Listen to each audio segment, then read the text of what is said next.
성경 말씀 읽어드리겠습니다. 오늘은 요한복음 2장 13절부터 22절까지 읽어드리겠습니다. 유대인의 유월절이 가까운지라 예수께서 예루살렘으로 올라가셨더니 성전 안에서 소와 양과 비둘기 파는 사람들과 돈 바꾸는 사람들의 앉은 것을 보시고 노끈으로 채찍을 만드사 양이나 소를 다 성전에서 내어 쫓으시고 돈 바꾸는 사람들의 돈을 쏟으시며 상을 엎으시고 비둘기 파는 사람들에게 이르시되 이것을 여기서 가져가라. 내 아버지의 집으로 장사하는 집을 만들지 말라 하시니 제자들이 성경 말씀에 주의 전을 사모하는 열심히 나를 삼키리라 한 것을 기억하더라. 이에 유대인들이 대답하여 예수께 말하기를 내가 이런 일을 행하니 무슨 표적을 우리에게 보이겠느냐. 예수께서 대답하여 가라사대 너희가 이 성전을 헐라. 내가 사흘 동안에 일으키리라. 유대인들이 가로되 이 성전은 46년 동안에 지었거늘 내가 3일 동안에 일으키겠느냐 하더라. 그러나 예수는 성전된 자기 육체를 가리켜 말씀하신 것이라. 죽은 자 가운데서 살아나신 후에야 제자들이 이 말씀하신 것을 기억하고 성경과 및 예수의 하신 말씀을 믿었더라. 아멘. 예수님께서는 자신의 공생의 3년 기간 동안 최소한 2번 이상 성전을 깨끗하게 하신 일을 하셨습니다. 제가 최소한 2번이라고 말씀드린 이유는 2번에 관한 기록이 성경에 기록되어 있는데 어쩌면 그 외에도 있을 수도 있다라는 가능성 때문에 그렇습니다. 본문은 예수님께서 이렇게 2번 이상 성전을 깨끗하게 하신 사건 중 예수님의 사역 초기에 일어난 첫 번째 성결 청결 사건입니다. 예수님께서 이렇게 2번 이상 성전을 깨끗하게 하셨다는 것은 6월절에 성전을 올라가셨을 때마다 이런 일이 발생했는데 중요한 사실을 알려줍니다. 그것은 예수님께서 성전에서 장사하는 무리들을 내쫓으시고 성전이 어떤 곳인지를 가르치셨음에도 불구하고 이 일이 전혀 고쳐지거나 개선되지 않았다는 것입니다. 그러니까 쉽게 말씀드리면 올해 가서 이런 일을 했는데 내년에 와보니 또 그 모양이라는 것이죠. 전혀 나아지는 것이 없습니다. 마치 파리떼를 쫓아낼 때만 잠시 파리가 도망가듯 하다가 우리 그런 경험을 했었죠. 다시 몰려 들어와 음식이나 또 사람 얼굴에 달라붙듯 예수님께서 성전을 청결하게 하셨음에도 불구하고 같은 일이 또 시간 지나면 다시 반복되는 것입니다. 이러한 사실은 당시 유대인들이 얼마나 부패하고 깊이 타락했는가를 알려줍니다. 본문에 대해 말씀드리기 앞서 잠깐 당시의 유월절에 대해 말씀드립니다. 사복음서에는 유월절이라는 말과 그리고 무교절이라는 말이 등장합니다. 유월절과 무교절은 모두 하나님께서 이스라엘 백성을 애굽에서 구원해 주신 일을 기념하기 위하여 지키는 절기였습니다. 물론 하나님께서 명하신 일입니다. 그런데 유월절은 하나님께 어린 양을 잡아 제사를 드리는 기간을 말하고 무교절은 유월절 때 드린 제물을 누룩을 넣지 않은 빵과 함께 먹는 식사의 기간을 말합니다. 그러므로 무교절은 유월절에 이어지는 기간이 되겠습니다. 유월절은 유대인의 달력으로 3월 10일부터 14일까지의 기간을 말하고 무교절은 3월 15일부터 21일까지의 기간을 말합니다. 이렇게 생각해 보면 결국 유교절과 무교절은 각기 다른 두 절기가 아니라 결국 한 절기라 볼 수 있습니다. 유월절은 어린 양을 잡는 기간이고 무교절은 잡은 양과 무교병인 빵을 먹는 기간이니까 결국 한 기간입니다. 이러한 이유 때문에 신약 성경은 유월절과 무교절을 간혹 하나로 묶어서 말하기도 합니다. 예를 들어 누가복음 22장 1절은 유월절을 가리켜 유월절이라 하는 무교절이 가까우매 이렇게도 말하기도 합니다. 13절을 보면 예수님께서 유월절이 가까이 이르자 예루살렘으로 올라가셨다고 말합니다. 물론 유월절을 지키기 위해서 올라가셨다 볼 수 있습니다. 여기서 말하는 유월절은 당시에 장사하는 사람들이 제사를 드리는 사람들 위해 제물을 팔고 있었던 것으로 보아서 아직 그러니까 어린 양이 제물로 드려지지 않은 상태 그 시기입니다. 그래서 시기상으로 약 3월 10일부터 14일 정도 이 무렵에 예수님께서 올라가셨다고 볼 수 있습니다. 이 무렵에 예수님께서 예루살렘으로 입성하셨습니다. 예수님께서 예루살렘으로 올라가시자 동물을 파는 사람들이 제사를 드리러 오는 사람들에게 제사용 동물을 팔기 위해 성전 안에서 동물들을 팔고 있었습니다. 예전에 이 부분에 대해서 설명을 드린 바가 있지만 조금 더 연관된 부분을 생각해 보도록 하겠습니다.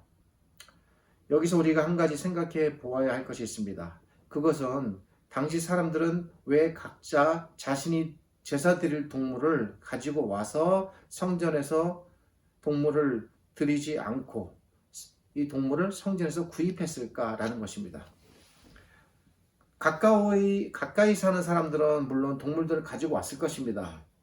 그런데 멀리 있는 사람들은 동물을 끌고 와야 되고 또 오면서 동물들을 먹여야 되고 하는 이 일이 너무나 사실 힘들고 번거로운 일일 수 있습니다. 이에 대하여 하나님께서 말씀하신 부분이 있습니다. 신명기 12장 5절과 6절입니다. 하나님께서는 이미 모세에게 이 유월절을 지키라고 말씀하시면서 이런 그 배려를 하셨습니다. 이스라엘 백성이 아무 데서나 자기가 원하는 데서 우상을 섬기듯 하나님을 섬길 수 없다는 것입니다. 그런데도 이제 그게 잘 지켜지지 않아서 훗날 산당이라는 것이 생깁니다. 산당이라는 것은 각자 자기가 원하는 곳에서 마음대로 하나님을 예배드리기 위해서 예배 장소를 임의적으로 변경한 것입니다. 근데 그 산당 문제가 이스라엘 전 역사 기간 동안 계속적으로 이제 대두되는데 유다의 그런 왕들이 이스라엘을 개혁하면서도 손대지 못한 부분이 산당이에요. 산당까지 없이 한 왕들이 거의 없습니다. 산당만은 잘 없애지 못했습니다. 그 정도로 심각한 문제가 되는데 이미 하나님께서 그것을 다 예견하시고 그렇게 각자가 자기가 원하는 곳에서 마음껏 우상처럼 하나님을 섬기는 것을 막으시기 위하여 예배드릴 때는 반드시 특별히 유월절에 하나님께서 정해놓으신 장소로 다 오라고 말씀하셨습니다. 그것이 예루살렘입니다. 이때 하나님께서는 길이 멀어 가기 힘든 사람들을 동물을 다 대동하고 오는 것이 힘듦을 아시고 돈을 준비해서 각자가 예루살렘으로 온 다음에 거기서 제물을 사서 드려도 된다라고까지 구체적으로 말씀하셨습니다. 그러니까 와서 동물을 사서 드리는 것 자체는 성경의 가르침에 따르는 것이고 그건 아무 문제가 되지 않습니다. 신명기 14장 24절부터 26절에 그러나 내 하나님 여호와께서 자기의 이름을 두시려고 택하신 곳이 내게서 너무 멀고 행로가 어려워서 이를테면 저 꼭대기 다메섹이라든지 저 남쪽의 지방이라든지 이런 곳은 멉니다. 그래서 내 하나님 여호와께서 그 풍부히 주신 것을 가지고 갈 수 없거든 그것을 돈으로 바꾸어 그 돈을 쌓아 가지고 내 하나님 여호와께서 택하신 곳으로 가서 내 마음에 원하는 모든 것을 그 돈으로 사되 소나 양이나 또 포도주나 독주 등 내 마음에 원하는 모든 것을 구하고 거기 내 하나님 여호와 앞에서 너와 네 건속이 함께 먹고 즐거워하라. 즉 그렇게 유월절을 지키라 라고 말씀하셨습니다. 사실 이 일이 빌미가 되어서 이렇게 모이는 것 때문에 나라가 반역되고 쪼개질까를 두려워해서 그 백성들이 유월절에 예루살렘으로 못 가도록 막기 위하여 여로보암은 금송아지를 섬겨서 하나님이 여기 계시니 거기까지 가지 말고 여기서 예배드려라. 이런 이제 우상의 문제가 또 대두되기도 합니다. 그러니까 장소의 문제는 이스라엘 전 역사 동안에 굉장히 심각한 문제였습니다. 예루살렘 성전으로부터 수십 또는 수백 킬로 떨어진 사람들이 제사 드릴 동물을 성전까지 가지고 오는 것은 매우 힘든 일임에 분명합니다. 이에 하나님께서는 이런 사람들을 배려하셨습니다. 이러한 이유 때문에 유월절이 되면 성전에는 제사용 동물을 사려고 모이던 사람들과 동물들을 팔려고 하는 사람들로 인해 전국의 사람들이 모이니까 거기에 장사하는 사람들까지 합세되니까 그 좁은 장소가 얼마나 북새통이 이루어졌겠습니까? 그런데 생각해 볼 일이 있습니다. 그렇다면 동물을 파는 것이 이렇게 구약 성경에서 하나님께서 이미 허락하신 일인데 사람들이 동물을 파는 것이 왜 잘못인가? 라는 것이죠. 문제가 그렇게 간단하진 않습니다. 당시 성전의 구조는 이렇습니다. 성전의 구조는 크게 5곳으로 나뉘어집니다. 성전 제일 안쪽은 대제사장만이 들어갈 수 있는 지성소입니다. 이 속에는 언약궤가 모셔져 있습니다. 그리고 이 지성소 바깥으로 주로 제사장들이 하나님을 예배하는 제사장의 장소가 있습니다. 그리고 이 제사장들의 성소 바깥으로 자기들이 드릴 제물을 잡고 그것을 또 예배 장소로 쓰는 유대인 남성만이 들어갈 수 있는 유대인의 뜰이라는 것이 있습니다. 이 뜰이라는 것도 역시 성전입니다. 그리고 이 유대인 남자들의 머무는 뜰 바깥 지역으로 이스라엘의 여인들만 들어갈 수 있는 유대인 여자들입니다. 여인의 뜰이 있습니다. 그러니까 맨 안에 지성소, 성소, 유대인 남성의 뜰, 유대인 여성의 뜰 이런 식으로 타원형으로 이렇게 나눠집니다. 그리고 이 여인의 뜰 바깥으로 마지막으로 이방인이 들어갈 수 있는 이방인의 뜰이 위치해 있습니다. 그리고 이 이방인의 뜰을 기준으로 그 밖에 성전벽이 세워져 있고 이 성전벽이 마지막 성전의 범위를 정해주는 그런 벽에 해당됩니다. 그리고 성전벽 중앙에 성전으로 이제 들어갈 수 있는 입구가 문이 세워져 있습니다. 그러니까 넓은 개념에서 당시 성전이라는 것은 지성소나 성소만을 말하는 것이 아니라 이 성전 벽을 기준으로 그 출입구로부터 시작해서 안쪽으로 들어가는 전 구간이 전부 이 5개의 모든 공간이 성전에 해당합니다. 이렇게 당시 성전은 지성소, 성소, 유대인 남자의 뜰, 여인의 뜰, 이방인의 뜰로 구성되어 있습니다. 하나님께서 이스라엘 백성에게 제물을 팔도록 허락하신 장소가 그럼 무엇일까? 어딜까지일까요? 성전의 이 벽을 기준으로 한 바깥 공간입니다. 즉 성전 벽 외부의 광장 공간입니다. 성전 외부, 즉 이방인의 뜰 밖에 위치한 성전 외부의 광장 공간은 성전 지역에 속하지 않습니다. 제물을 팔고 사는 일은 이곳에서 이루어져야 했습니다.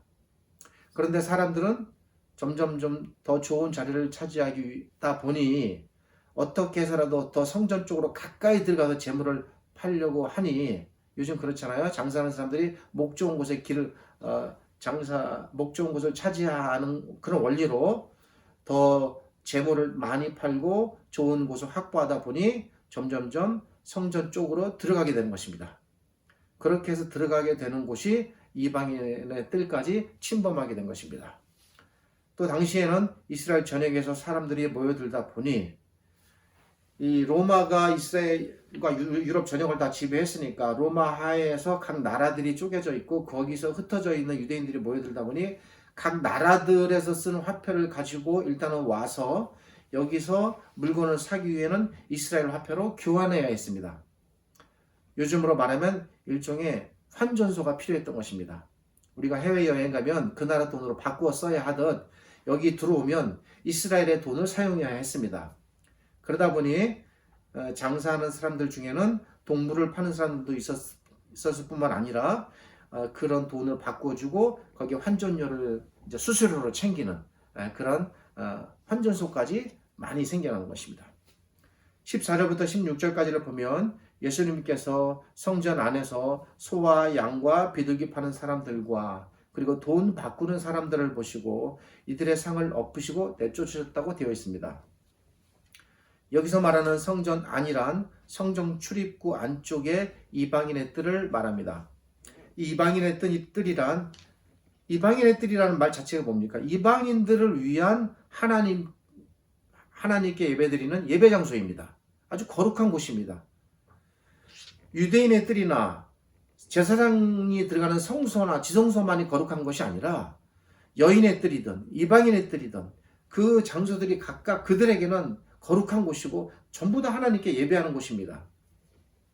그런데 이 이방인의 뜰이라고 해서 무시하고 그곳에 들어와서 동물들을 팔고 돈을 바꾸고 하는 일로 인해 이방인들은 이곳에서 도저히 하나님을 예배할 수 없게 되는 것입니다. 그렇다고 해서 이방인들이 여인의 뜰이나 그 다음에 유대인 남성의 뜰까지 들어갈 수 있습니까? 그들은 못 들어갑니다. 그럼 뒤집어 얘기하면 뭡니까? 이방인들이 예배할 곳이 없어지는 겁니다. 수많은 동물들이 들어와 울고 돌아다닙니다. 동물들 소리와 동물들을 어떻게 해서라도 하나라도 더 팔려고 하는 사람들로 인해 시끄럽습니다. 또 동물들의 배설물로 인해 이방인의 뜰이 냄새가 나고 지저분해집니다. 배설물 처리장이 되는 것입니다. 비둘기는 푸드덕거리고 장사하는 사람들은 서로 자기 동물을 먼저 사라고 소리치고 호객행위를 합니다.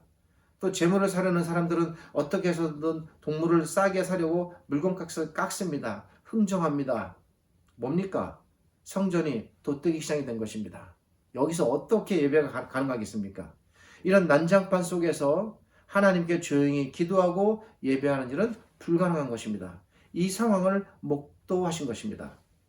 그리고 예수님께서 크게 분노하셨습니다. 예수님께서 채찍으로 동물들을 내쫓으시고 장사하는 사람들을 쫓아내시고 돈 바꾸는 자들의 상을 뒤엎으셨습니다. 신약성경 전체를 거쳐서 특별히 이 사복음서를 통해서 예수님께서 행동으로 우리식으로 표현하는 이게 무력으로 자신의 어떤 것을 행사하신 유일한 사건입니다. 왜 이렇게까지 하셨을까? 그냥 말로 하시면 안 되나? 예수님이라고 해서 이렇게 폭력을 써도 되나? 우리 여러 가지 생각들을 할 수 있는데 이런 부분들에 대한 오해가 있을 수 있습니다. 오해하시면 안 됩니다. 예수님께서 동물들과 사람들을 내쫓으신 일은 얼핏 보기에 예수님께서 순간적으로 화가 폭발해서 분노하신 분노의 표현으로 이해되나 실상은 그렇지 않습니다. 예수님께서 행하신 이 행동에 대해 제자들이 성경 말씀에 주의전을 사모하는 열심히 나를 삼키리라 한 구약의 기록을 나중에 기억했다고 말합니다. 이 구약의 기록은 시편 69편 9절입니다. 그러니까 우리가 잊지 말아야 할 것은 예수님께서 행하신 이 행동조차도 예수님께서 가만히 계시다가 갑자기 순간적으로 분노가 폭발해서 이런 행동을 절제 못하고 행하신 것이 아니라 이 행동 자체를 통하여 자신이 어떤 분이남을 알리시는데 이에 대한 기록이 이미 구약에 나타났고 그것을 이루셨다는 거예요. 이 관점으로 보셔야 됩니다. 시편 69편 9절을 해석하면 이렇습니다. 장차 하나님께서는 한 메시아를 보내실 것인데 장차 오실 분은 하나님의 집을 사랑하는 열심이 가득하십니다. 이 모습이 예수님의 유년 시절에도 이미 나타났죠. 예수님께서 12세 때에 집으로 돌아가지 않으시고 성전에 머무셨습니다. 그때 예수님께서 내 아버지의 집에 내가 머무는 것이 너무나 당연하다라고 말씀하셨는데 같은 맥락입니다. 시편 69편 9절은 만약 메시아께서 오셔서 하나님의 집을 사랑하는 열심을 보인다면 그분이 바로 하나님께서 약속하신 메시아라는 사실을 이미 시편에서 알려주셨습니다. 전에 우리가 시편을 통해서 그리스도에 대한 것을 미리 살펴본 부분이 있죠. 같은 맥락입니다. 그러므로 본문 17절에서 기록자가 예수님의 행동에 대하여 묘사한 것은 예수님의 절제 못하시는 분노적 성격을 말하는 것이 아니라 시편 69편 9절을 통하여 예수님께서 바로 그 메시아임을 알려주기 위한 기록이라는 것입니다. 예수님께서 이렇게 동물들과 사람들을 내쫓으시자 18절을 보면 유대인들이 나타나 예수님께 항의합니다. 그런데 여기 등장하는 이 유대인들 누구일까? 단순히 지나가는 사람들이 아닙니다. 이 부분에 대한 제 설명은 본문 자체에는 나와 있지 않으나 다른 사료나 외적 자료를 통해서 우리가 그 당시 상황을 문화적으로 추측해 볼 수 있는 상황입니다. 당시 장사꾼들과 결탁한 유대인들입니다. 어쩌면 이들의 항의는 자기들 입장에서 너무나 당연했을 것입니다. 당시 성전은 철저하게 유대인들, 그 중에서도 특별히 제사장들과 바리새인과 같은 종교 귀족들에 의하여 통제되고 관리되고 있었습니다. 자기들의 허락이 없었다면 이 장사하는 사람들이 과연 동물들을 끌고 그 성전 안에까지 들어가서 장사하는 일이 가능할까? 이 부분이 의혹스러운 것입니다. 당시 이들은 성전 안을 철저히 구별해서 제사장들, 유대인 남성, 여인, 이방인들이 들어가는 장소를 신분적으로 나누어서 관리했습니다. 그런 엄격한 장소에 감히 어떻게 장사하는 무리들이 허락 없이 마음대로 들어갈 수 있었을까? 이렇게 들어갔다는 것은 뭡니까? 이들의 허락이 있었다는 것입니다. 성전 안에까지 들어와 장사를 할 수 있었다는 것에는 누군가가 이 일에 대한 배후가 있습니다. 그 세력은 유대인 종교 귀족들입니다. 당시 제사장들과 바리새인이 그들입니다. 이들은 장사하는 사람들과 결탁해서 일종의 자리세의 명목으로 세금을 걷어들였습니다. 그러므로 예수님께서 장사하는 사람들을 내쫓으셨다는 것은 그 손해가 궁극적으로는 장사하는 사람들뿐만 아니라 이들을 관리하고 세금을 걷어들이는 이들에게까지 미쳤다는 것을 알려줍니다. 그러기에 예수님께서 장사하는 사람들을 내쫓으셨을 때 제사장들과 바리새인들은 장사하는 사람들의 편을 드는 것이 당연했습니다. 성전을 청결하게 하고 거룩하게 유지해야 할 책임이 있는 그걸 부여받은 제사장들이 그리고 바리새인들이 누구보다도 그 일에 모범을 보여야 하는 사람들이 오히려 성전을 훼손하고 오염시키는 일에 앞장서는 그런 상황인 것입니다. 그리고 적반하장격으로 오히려 성전을 거룩하게 하시는 자기들이 그거 내쫓아야 되는 건데 오히려 그 일을 하시는 예수님께 항의하고 따지는 것입니다. 유대인들은 성전 안에 들어와 동물들과 장사하는 사람들을 내쫓은 이 청년을 보고 크게 놀랐습니다. 오히려 항의한다는 걸 뭘 의미합니까? 장사하게 놔둬야 되는데 네가 왜 이들을 말리느냐? 왜 항의하는 것입니다. 유대인들은 자신들이 조직적으로 관리하고 세금을 걷어들이는 이 지역 안에서 감히 이렇게 소란을 피우는 청년을 놔둘 수가 없었습니다. 더욱이 유대인들은 이 청년이 성전을 가리켜 내 아버지 집이라고 말하는 사실을 보고 크게 놀라지 않을 수 없었습니다.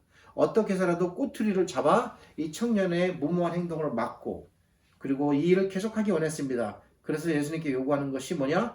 네가 이 일을 한다면 이 일에 합당한 표정을 보이라 라고 예수님의 약점을 물고 늘어지는 것입니다. 성전을 가리켜 내 아버지 집이라고 말하는 이 청년은 누구인가? 이 자는 도대체 누구이기에 이렇게 터무니없는 행동을 하며 소리치는가? 예수님을 놔둘 수가 없었습니다. 그래서 예수님께 따집니다. 내용이 18절에 나옵니다. 18절은 요약하면 이렇습니다. 네가 누구인데 감히 우리 일을 방해하느냐? 내가 성전을 가리켜 내 아버지 집이라고 말하느냐? 그리고 사람들을 내쫓느냐? 과연 그렇다면 그런 권세가 네가 하나님의 아들이라는 그런 그 증거가 있느냐? 있다면 보여봐라. 표적을 보여라. 그러면 우리가 혹 믿겠다라고 말하는 것입니다. 아마 못 보일 거다라고 생각하고 약점을 물고 늘어지는 것입니다. 이에 대해 예수님께서 답변하십니다. 이 예수님의 답변이 나타난 구절이 19절이고 제 오늘 설교의 핵심은 이 부분입니다. 지금까지는 서론적인 설명이고 제가 이제 드러내서 살펴보고자 하는 것이 19절입니다. 그런데 18절과 19절의 논리를 잘 따져보면 논리상 이상한 점이 발견됩니다. 앞서 말씀드렸듯이 18절은 유대인들이 예수님께 어떤 표적을 보여달라는 말씀인데 예수님께서 과연 성전에서 이런 행동을 할 수 있는 그 표적을 증명해 보라는 말씀인데 19절은 그 맥락으로 이해한다면 예수님의 이것이 답변이라면 예수님께서 유대인에게 표적을 보여주시겠다는 의미로 이해하게 된다는 것입니다. 그런데 19절은 예수님께서 이런 표적을 보여주시겠다는 의미로 하신 말씀이라고 받아들이기 힘듭니다. 왜냐하면 당시 유대인이 생각했던 표적은 뭡니까? 당장 눈에 보이게 나타나는 표적입니다. 실제로 예수님께서도 당장 눈에 나타나는 표적은 많이 보이셨습니다. 예를 들어 우리가 전에 살펴본 물로 포도주를 만드신 사건도 이 표적에 속합니다. 만약 유대인들의 요구대로라면 예수님께서 현장에서 병자를 고치시거나 어떤 기적을 행하여 자신을 증명하실 수도 있으셨을 것입니다. 그러나 예수님께서는 그들이 기대하는 그런 방식의 표적을 보이지 않으십니다. 대신 예수님께서는 그들이 전혀 생각지도 못한 다른 방식으로 자신의 표적을 보이겠다라고 말씀하십니다. 그런데 이 표적은 당장 눈에 나타나는 표적이 아닙니다. 예수님께서는 성전을 헐라고 말씀하십니다. 너희가 성전을 헐면 내가 다시 세우겠다고 말씀하십니다. 그러니까 18절과 19절의 논리상 모순이 여기서 생기는 것입니다. 표적을 요구하는데 그래 표적을 보이겠다라고 하시는 말씀이 표적이 아닌 것이죠. 당장은. 19절의 말씀이 이 표적을 요구하는 18절에 대한 예수님의 대답이라고 할 때 표적과 연관된 말씀이긴 하나 그럼에도 불구하고 눈에 보이는 표적은 아니라는 것이죠. 또 그러면서도 표적과 무관한 얘기는 또 아니라는 거예요. 이 부분이 굉장히 꼬이는 부분입니다. 그렇다면 여기서 성전을 헐라는 말은 또 예수님의 이 19절의 말씀의 의미는 무엇일까? 또 사흘 동안 성전을 일으키신다는 말씀의 의미는 무엇일까? 우리는 이 사건의 의미를 잘 압니다. 예수님께서 죽으시고 훗날 3일 만에 부활하시니까 부활 자체는 엄청난 표적입니다. 그러니까 결국 궁극적으로 이 유대인들의 대답에 예수님께서 답을 못하신 게 아니에요. 다만 답이 뒤늦게 발생했을 뿐입니다. 죽음에서 부활하심으로써 표적을 보인 것이니까 예수님께서는 분명히 표적을 보이겠다고 말씀하셨고 부활하셨으니까 표적 보이신 것이 맞습니다. 그럼에도 불구하고 왜 이런 표적으로 말씀하셨을까라는 것이죠. 그 부분을 생각해야 됩니다. 이것을 글자 그대로 해석한다면 누군가 성전을 무력적으로 헐면 예수님께서 사흘 안에 무너진 성전을 다시 세우시겠다는 문자적 의미가 되는데 말이 안 됩니다. 물론 하나님께서 충분히 온 세상을 지으신 하나님이시니까 그 일이 가능하겠지만 그렇게 억지적으로 해석할 일이 아닙니다. 당시 성전은 헤롯이 40년 동안 지은 성전입니다. 유대인들의 환심을 사기 위해서. 대단히 참 못된 짓을 많이 한 헤롯인데 유대인들을 정치적으로 규합하고 자기 정치적인 계산하에 환심을 사기 위해서 40년 동안 성전 재건을 헤롯이 이뤘습니다. 그 40년 동안 지어진 성전을 어떻게 사흘 만에 다시 지을 수 있을까? 따라서 이 말은 당연히 비유적인 표현입니다. 우리는 그 의미가 뭔지를 압니다. 유대인들의 기대대로라면 당장 눈에 보이는 어떤 표적을 나타내기 위해 하신 말씀이 아니라면 왜 예수님께서는 당장 표적을 눈에 보이게 나타낼 것이 아니면서 이런 말씀을 하셨을까? 물론 이 표적은 훗날 발생되고 훗날 증명되게 되지만 당장에는 증명되지 못하는 것입니다. 그렇다면 왜 이걸 말씀하셨을까? 다른 표적으로 제시하지 않으시고 분명히 표적과 연관된 말씀이긴 하지만 그렇다고 당장 눈에 보이는 표적은 아닌 것 같은 이 이상한 말씀을 예수님께서 하신 이유는 무엇일까? 그걸 생각해야 되는 것입니다. 예수님 나름대로의 분명한 의도와 이유가 있는 답변이십니다. 유대인들 속에 갖고 있는 성전과 연관된 심각한 문제가 있습니다. 그걸 지금 끄집어내려고 하시는 것입니다. 그래서 훗날에 부활로 표적이 나타나긴 하지만 또 다른 표적으로 증명하실 수도 있었겠지만 이렇게 말씀하심으로써 성전에 관한 그들의 잘못된 오랫동안 뿌리 박혀 있는 생각을 이제 지적하시는 것입니다. 유대인들은 예루살렘 성전 자체를 신성시했습니다. 그것이 성경적인 기운을 갖고 있는 것이고 신성시하는 것은 맞습니다. 그 자체가 잘못은 아닙니다. 근데 이제 문제는 그 신성시하지 않을 때가 왔다는 거예요. 예수님께서 봤을 때는. 예루살렘 성전은 이제는 건물 자체가 신성한 것이 아닌 때가 왔습니다. 당시에 예루살렘 성전은 하나님께서 거하시는 하나님의 집을 상징하는 것이었기에 그래서 구약시대에 신성한 곳으로 구별되었고 그랬습니다. 당시 성전에 이런 구별의 의미가 있었기에 이렇게 구별하지 않고 무분별하게 장사를 하면서 성전을 일반 건물과 동일시한 사람들을 예수님께서 내쫓으신 것입니다. 그러니까 예수님의 행동 속에는 하나님께서 계신 곳이고 하나님을 예배하는 곳이기에 거룩한 곳이다라는 개념이 들어가 있는 거예요. 이 행동 속에는. 근데 이제는 다른 것이 있다는 걸 지금 말씀하시는 겁니다. 당시 성전이 이렇게 하나님께서 거하시는 하나님의 집으로 상징되었다라는 사실 안에는 중요한 한 가지 사실이 담겨 있습니다. 그것은 만약 하나님께서 예루살렘 성전 그 자체를 자신의 집으로 삼지 않으신다면 예루살렘 성전이라는 건물은 지금까지는 그랬지만 거룩한 곳으로 구별되었지만 이제 앞으로는 더 이상 성전의 의미를 갖지 못하게 될 거다라는 겁니다. 하나님이신 예수님께서 이 땅에 오셨습니다. 여러분, 예수님의 행동에 모순이 있지 않습니까? 보세요. 지금 당장은 성전에 있는 사람들 다 내쫓아서 거룩하게 하셨습니다. 근데 뒤에 말은 뭡니까? 이 성전을 무너뜨리라고 말합니다. 그럼 내쫓으신 행동과 무너뜨리라는 말은 모순되는 거예요. 정말 그렇게 성전을 깨끗하게 잘 보존되기 원하셨으면 무너뜨리라는 말을 할 수가 없는 거죠. 이거 뭘 의미하는 겁니까? 깨끗하게 하심으로써 지금까지 성전이 가졌던 의미를 잘 보존시키되 그걸 무너뜨리라고 말씀하심으로써 이제는 새로운 시대가 올 것을 예고하시는 거예요. 이 이중적 의미가 있습니다.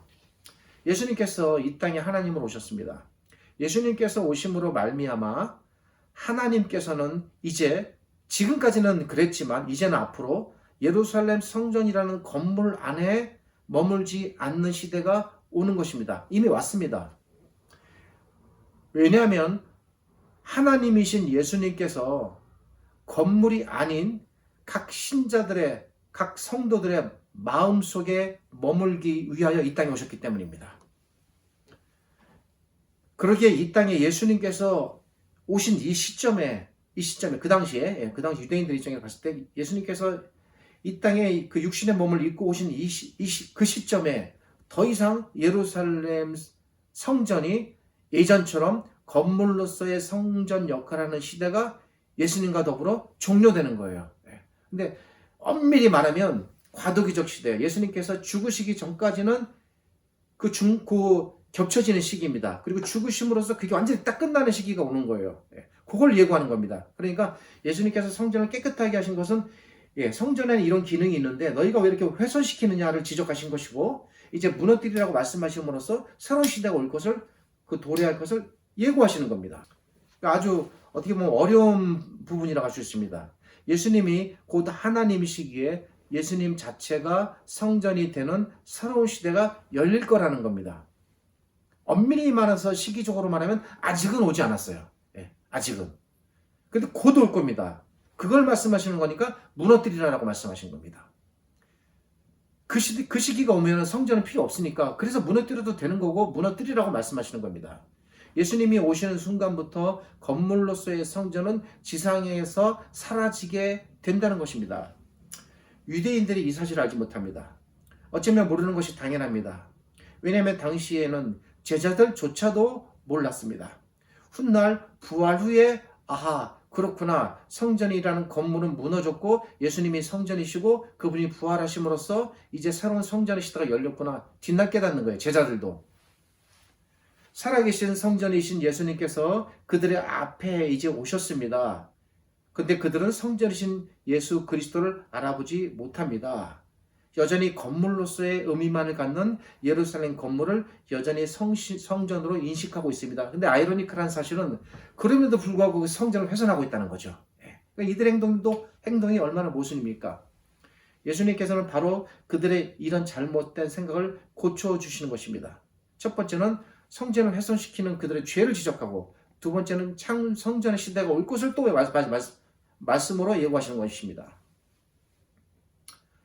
이것을 깨우쳐 주시기 위하여 비유적인 표현을 사용해서 예루살렘 성전을 헐라고 말씀하셨습니다.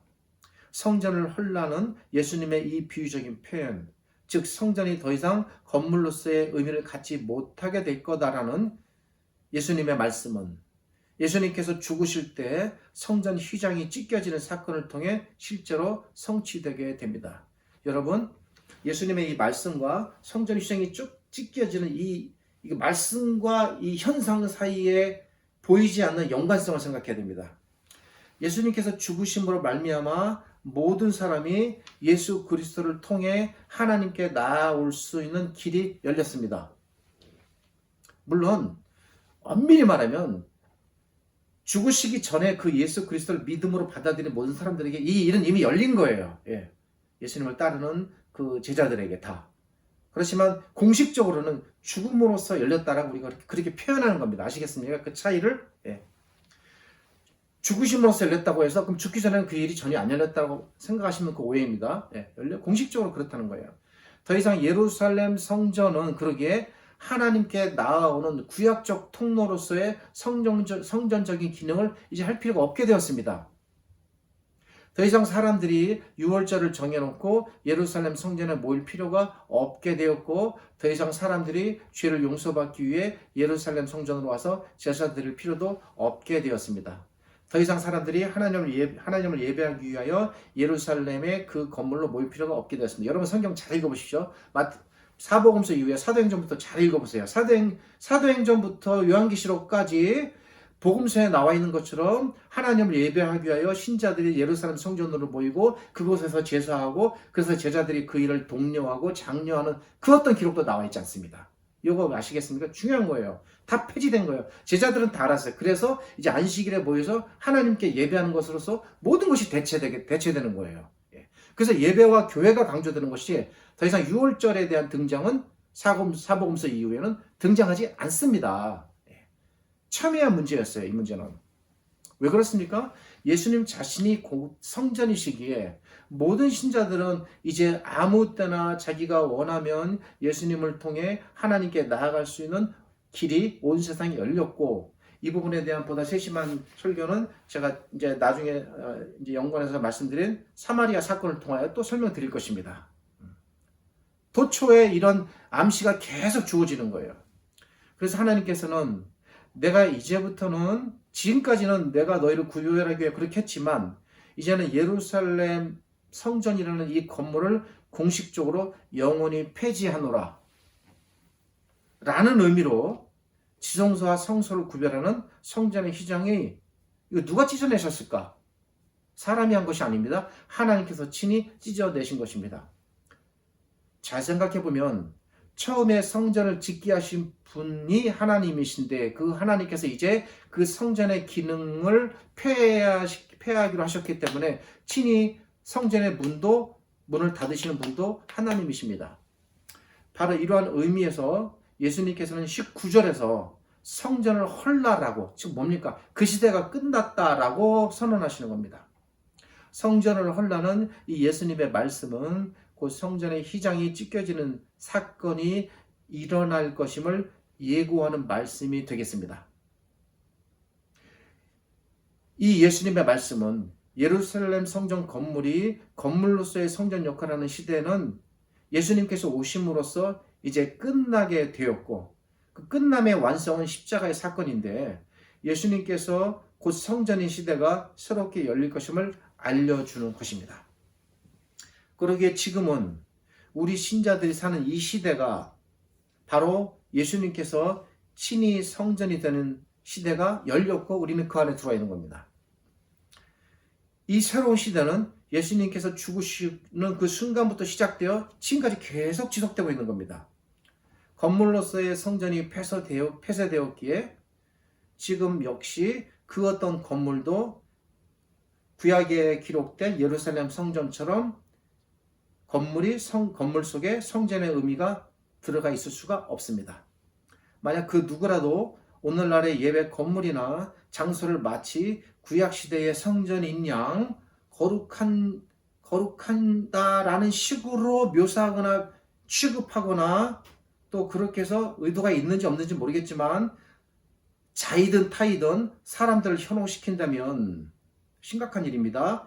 참 성전이신 예수 그리스도를 성전으로 받아들이지 않는 것과 원리적으로, 말은 그렇게 하지 않겠죠. 말은 예수님이 성전이라는 걸 부정한다는 말은 하지 않겠지. 그러나 건물을 성전처럼 취급한다는 행위 자체가 그런 것을 반영하는 행동이에요.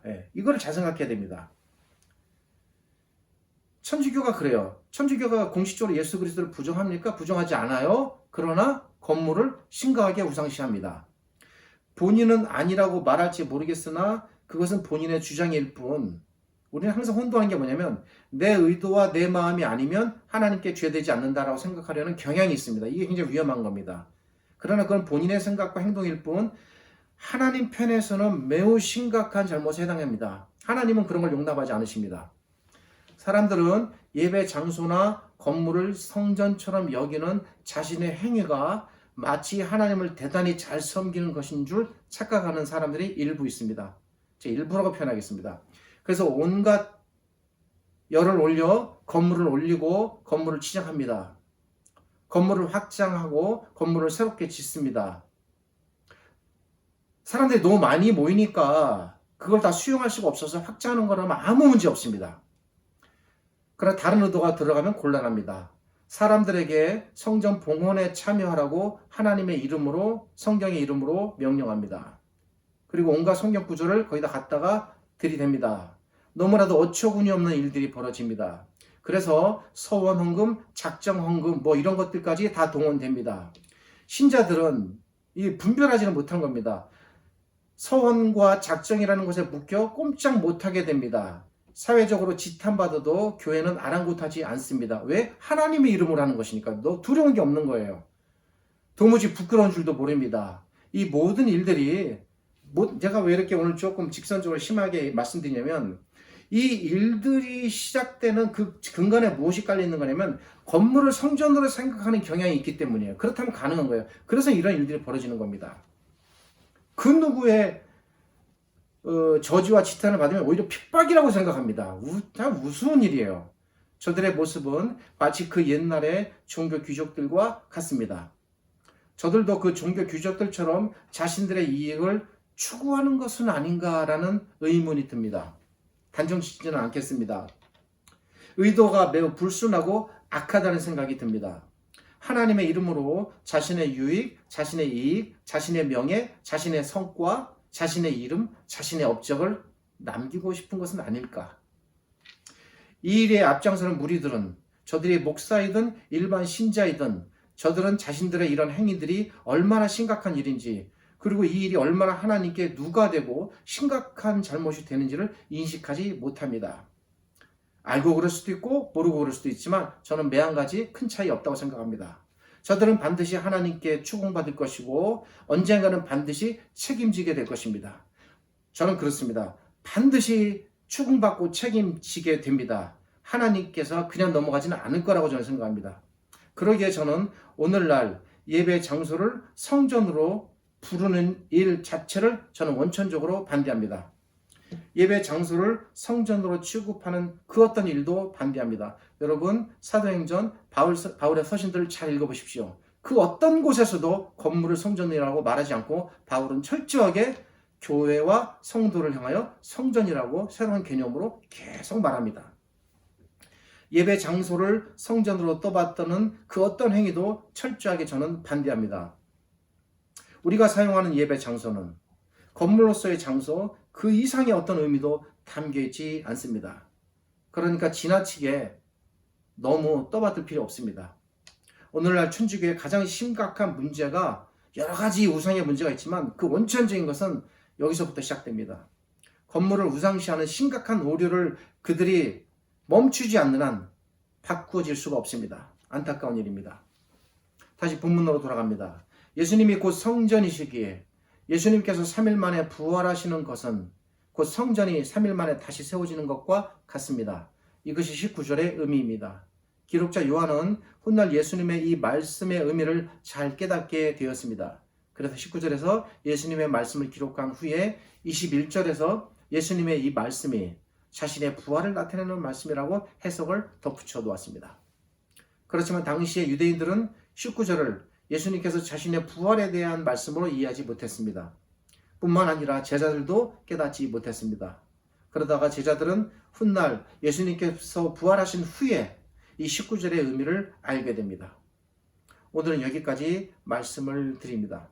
다시 한번 끝으로 거듭 당부드립니다. 우리의 참 성전은 오직 예수 그리스도 그분뿐입니다. 지금은 예수 그리스도를 모시는 우리가 참 성전입니다. 그러기에 우리가 성전을 청결하게 한다는 것은 이 예수님의 이 행위를 통해서 우리가 생각할 수 있는 것은 우리 자신을 청결하게 해야 한다는 사실입니다. 필요해서 건물을 청소할 수는 있겠지만 그것이 이 본문의 가르침이 아닙니다. 무엇보다도 나 스스로를 거룩하게 하는 일에 힘써야 합니다. 제가 볼 때 지금 이 시대는 무엇보다도 우리 신자들에게 특별히 거룩함이 절실히 요구되는 시대입니다.